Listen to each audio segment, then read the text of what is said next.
दोस्तों, क्या हो अगर दुनिया का सबसे खतरनाक कातिल आपका पड़ोसी हो। उसे आपकी आंखों में धूल झोंकना आता है, वो पलक झपकते ही अपनी पहचान बदल लेता है और उसकी एक गोली कभी अपना निशाना नहीं चूकती। आज हम बात कर रहे हैं the day of the jackal की। ये कहानी है एक ऐसे घोस्ट की जिसे पकड़ना तो दूर, आज तक किसी ने ठीक से देखा भी नहीं है।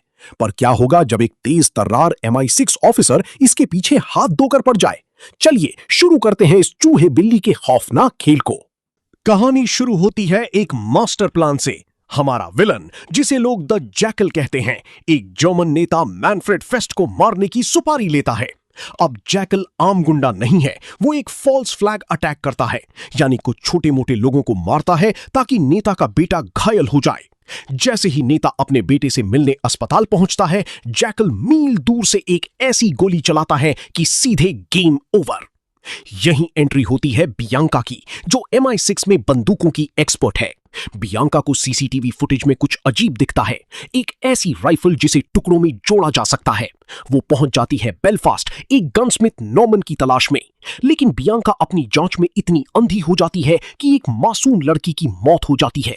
अब ये सिर्फ ड्यूटी नहीं, बियांका के लिए एक पर्सनल वॉर बन चुका है। अब कहानी में ट्विस्ट आता है। जैकल की एक पर्सनल लाइफ भी है। स्पेन में उसकी एक खूबसूरत बीवी है नूरिया और एक छोटा बेटा। नूरिया को लगता है कि उसका पति कोई बड़ा बिजनेसमैन है, पर असल में वो करोड़ों की डील कर रहा होता है एक टेक जायंट उले डैग चार्ल्स को ठिकाने लगाने की। इस काम के लिए वो मांगता है पूरे $100 मिलियन। लेकिन जैकाल की बीवी को शक होने लगता है।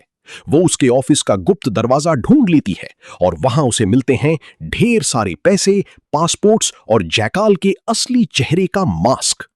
उधर बियांका को पता चलता है कि ये जैकल कोई और नहीं बल्कि ब्रिटिश आर्मी का एक भगोड़ा सैनिक एलेक्जेंडर डगन है, जिसे दुनिया मरा हुआ समझती है। अब खेल पहुंचता है एस्टोनिया की राजधानी टैलिन में। जैकाल अपने नए टारगेट ऊले को मारने की तैयारी कर रहा है। वो एक ऐसी बंदूक बनाता है जो एक नकली पैर ऑर्थोपेडिक बूट के अंदर छिपाई जा सके। बियांका और उसकी टीम उसके बिल्कुल करीब पहुंच जाते हैं, लेकिन जैकाल इतना शातिर है कि वो बियांका के साथ एक ही फ्लाइट में बैठकर निकल जाता है और उसे भनक तक नहीं लगती। टैलिन में इवेंट के दौरान जैकाल शॉट लेने ही वाला होता है कि तभी कोई और उस पर हमला कर देता है। प्लान फेल हो जाता है और भगदड़ मच जाती है। जैकाल को वहां से भागना पड़ता है, लेकिन इस चक्कर में उसे एक बेगुनाह दोस्त का कत्ल करना पड़ता है। उसे समझ आ जाता है कि अब घेरा छोटा हो रहा है। आखिरी पड़ाव में जैकल अपना काम पूरा करने क्रोएशिया पहुंचता है। उले डैग चार्ल्स अपनी सुबह की स्विमिंग कर रहा होता है और जैकल समंदर के बीच से उसे मौत की नींद सुला देता है। काम खत्म। लेकिन अब बारी थी हिसाब चुकता करने की। बियांका को पता चलता है कि उसकी अपनी ही एजेंसी MI6 के बड़े साहब इस पूरी साजिश में शामिल थे। वो जैकाल को पकड़ने स्पेन में उसके घर पहुंचती है। वहां एक खूनी मुठभेड़ होती है जिसमें जैकल बियांका के साथी को मार देता है और बियांका को भी घायल कर देता है। लेकिन जैकल के क्लाइंट्स ही अब उसे मारना चाहते हैं क्योंकि वो एक लायबिलिटी बन चुका है। सीरीज के अंत में पता चलता है कि जैकल बच निकला है।